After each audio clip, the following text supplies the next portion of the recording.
नमस्कार, मी मोहित सोहन. प्रयास न्यूज लाईनमध्ये आपलं हार्दिक स्वागत. आज आपण आलो आहे ग्रो आणि हुरून इंडियाचं एक प्रेस कॉन्फरन्स, जिथे आज त्यांनी टॉपच्या रिअल इस्टेट कंपन्यांचं व्हॅल्युएशन सांगितलं आहे आणि त्यांची रिअल इस्टेट कंपनीचं त्यांनी एक लिस्ट जारी केली आहे. त्यासाठी आपण आत्ता बरोबर आहेत प्रिया रस्तोगी मॅम, ज्या ग्रोच्या सर्व आहेत. आपण त्यांच्याशी बोलूया. नमस्कार मैम. मुझे ये जानना था कि ये जो सर्वे हुआ, ये जो लिस्टिंग हुआ है, उसका बेसिकली मकसद क्या था, बेसिकली जो हमारे ऑडियंस जानना चाहते हैं. Sure, thank you so much. हमारा हुरून के साथ जो पार्टनरशिप है वो अब 9 साल हो चुके हैं और ये हम 9th टाइम हम ये लिस्ट रिलीज़ कर रहे हैं. तो बहुत अच्छा क्वेश्चन है आपका. तो जब ये शुरू हुआ था, इंडिया में कुछ भी ऐसा इंडिपेंडेंट रिसर्च नहीं था कि which are the best developers in the country. तो हमें लगा ये कोई भी नहीं कर रहा है. तो हम हमेशा डेवलपर्स के पास बिजनेस के लिए जाते हैं कि आपके इतने अपार्टमेंट्स आ रहे हैं, वी वांट टू पार्टनर.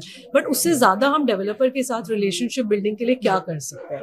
तो ग्रोहा और हुरून ने मिलकर डिसाइड किया कि हम एक लिस्ट निकालेंगे जिसमें हम बिल्कुल एकदम ट्रांसपेरेंट तरीके से एक लिस्ट क्रिएट करेंगे कि इंडिया के टॉप 100 डेवलपर्स कौन है, जिससे उनको भी वैल्यू एड फील होगा कि ग्रोहा उनके लिए कुछ कर रहा है. हम सिर्फ उनसे बिजनेस नहीं मांग रहे हैं, हम उनको रिकग्निशन भी दे रहे हैं. तो बेसिकली रिकग्निशन के लिए था. अभी भी बहुत सारे शहरों में जब मैं जाती हूँ तो डेवलपर्स हमसे पूछते हैं कि हम इस लिस्ट पे आना चाहते हैं, तो क्या आप हमारी हेल्प कर सकते हैं. बट ये एकदम ट्रांसपेरेंट प्रोसेस है. अगर आप अच्छा काम कर रहे हैं, अगर आपकी वैल्यूएशन अच्छी है, अगर आप ईमानदारी से अच्छा काम कर रहे हैं, तो आप इस लिस्ट पे फीचर हो सकते हैं.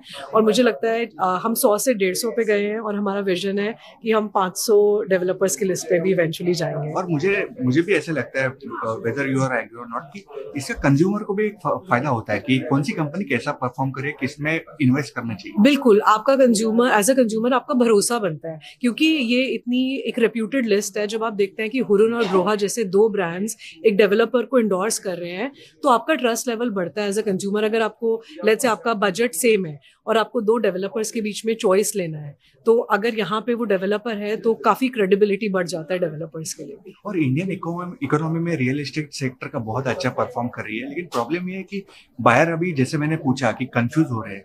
तो इसके लिए आप उनको कुछ सजेस्ट करते हैं, घर खरीदने टाइम क्या सोचना चाहिए. इवन आपका जो ग्रो का जो भी lifestyle and state of product है, वो कैसे यूज करने चाहिए और उसका मतलब कैसा है, उसका फायदा लेना चाहिए. मुझे लगता है कंज्यूमर को जब अपना घर खरीद रहे हैं, और इंडिया की इतनी यंग पॉपुलेशन है कि बहुत लोग पहली बार अपना घर खरीद रहे हैं, तो बहुत रिसर्च करना चाहिए. मैंने 2008 में अपना पहला घर खरीदा और मैंने रिसर्च नहीं की. वो घर अब मुझे 2025 में जाके मिला है. तो मेरा एडवाइस सबको ये है, जब आप अपना पहला घर खरीद रहे हैं, जो आपकी ज़िंदगी का शायद सबसे बड़ा परचेज होगा, तो सबको प्रॉपर रिसर्च करनी चाहिए कि आप किस डेवलपर के साथ जा रहे हैं, उनका क्रेडिबिलिटी क्या है, और क्या वो आपको कमिट कर रहे हैं कि वो आपको एक पर्टिकुलर टाइम में वो प्रोजेक्ट डिलीवर कर देंगे. अभी थैंकफुली रेरा की वजह से ये बहुत आसान हो गया है, पहले नहीं था. और आजकल के कंज्यूमर्स बहुत स्मार्ट हैं. आई थिंक वो पूरी रिसर्च करके ही मार्केट में उतरते हैं. और आपका जो ग्रो का जो प्रोडक्ट है टॉप नॉच होता है, तो आपका जो लाइफस्टाइल प्रोडक्ट जो है, उससे खास करके हुरून जैसे रिसर्च के साथ आपका टाइप करने का मकसद क्या था. मकसद यही था. इसमें हमारा कोई कमर्शियल पर्पस नहीं है. हम हुरून के साथ पार्टनरशिप करके, इसमें हमें कोई बिजनेस इंटरेस्ट नहीं है.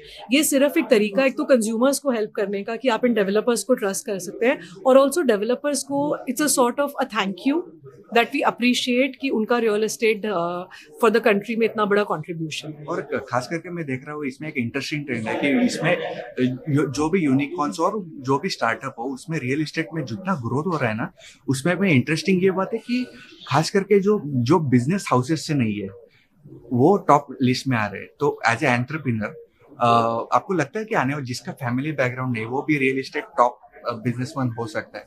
डेफिनेटली हो सकता है, लेकिन आपको, क्योंकि आज का कंज्यूमर बहुत समझदार है, आपको कस्टमर को आप जो क्वालिटी प्रॉमिस कर रहे हैं वो आपको डिलीवर करना पड़ेगा, क्योंकि रेपुटेशन इज एवरीथिंग. अगर आप एक प्रोजेक्ट मेस कर देंगे, उसके बाद कंज्यूमर आपके ऊपर भरोसा नहीं करेगा.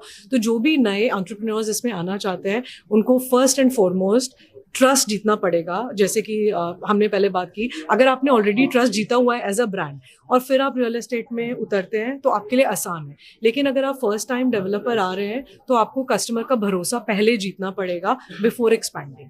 और एक लास्ट क्वेश्चन आपको पूछना चाहता हूँ कि आपका कुछ एक्सपेंशन प्लान है ग्रो का इंडिया में? ऑफ कोर्स बहुत मैसिव एक्सपेंशन कुछ प्लान्स हैं। हमारे साथ शेयर कर सकते हैं? हम अपना बिजनेस अगले 4 साल में डबल करना चाहते हैं और ये सारी growth, majority of this growth will come from project developments, because हम जिन भी लीडिंग डेवलपर्स के साथ काम कर रहे हैं उनका पाइपलाइन बहुत स्ट्रांग है।